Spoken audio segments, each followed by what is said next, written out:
আরে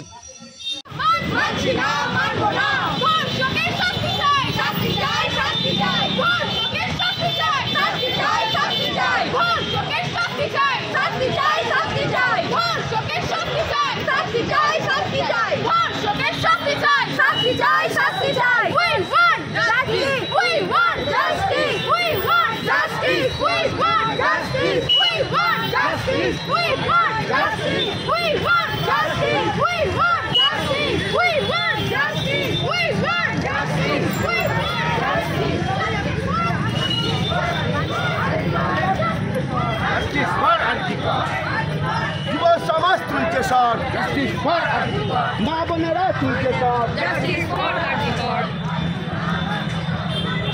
we want justice justice justice we want justice justice justice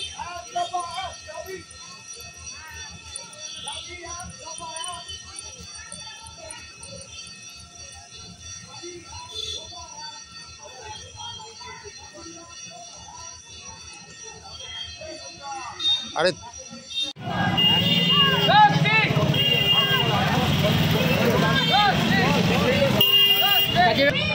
justice justice justice justice justice justice justice বলতে চাই উনিও একটা মহিলা হয়ে যদি মহিলার প্রতি কোনো বিচার করতে না পারেন তো উনাকে পথ ছেড়ে নিচে নেমে আসতে হবে। পদত্যাগ চাইছেন? হ্যাঁ একদম। আর বিচার ব্যবস্থাকে নিয়ে কি বলবেন? বিচার ব্যবস্থা অনেক খারাপ। এ তো আজ আপনি রেগুলার দেখে যাচ্ছেন ভোটের পর থেকে কি অবস্থা, আপনার লকডাউন পর থেকে কি অবস্থা। আমি তো বলবো উনার প্রশাসন একদম খারাপ। আমি এটাই দেবো উনাকে অনেক কাজ করা উচিত। আপনার নাম? হয়েছে খুব খারাপ, খুব নিন্দনীয় অপরাধ হয়েছে। এটার উপর যদি উনি কাজ না করেন উনাকে পদত্যাগ করা উচিত। জাস্টিস পাওয়া যাবে, সিবিআই তদন্ত শুরু করেছে, এখন আসল কালপ্রিটরা সব ধরা পড়বে।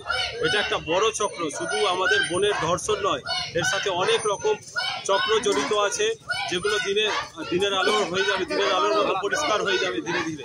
প্রিন্সিপাল হচ্ছে একটা আস্ত চোর, মানে ওর থেকে বড় জোচ্চোর বাংলার ইতিহাসে এরকম কোনো চিকিৎসক পাওয়া যাবে না যে যেখানে বিধানচন্দ্র রায় জন্মগ্রহণ করেছে সেখানে আবার এরকম সন্দীপ ঘোষের মতো লোক যে চোর চিটিংবাজ ধর্ষককে সাহায্য করে তারা আবার জন্মগ্রহণ করেছে। পশ্চিমবঙ্গের পক্ষে এর থেকে খারাপ কিছু হতে পারে না।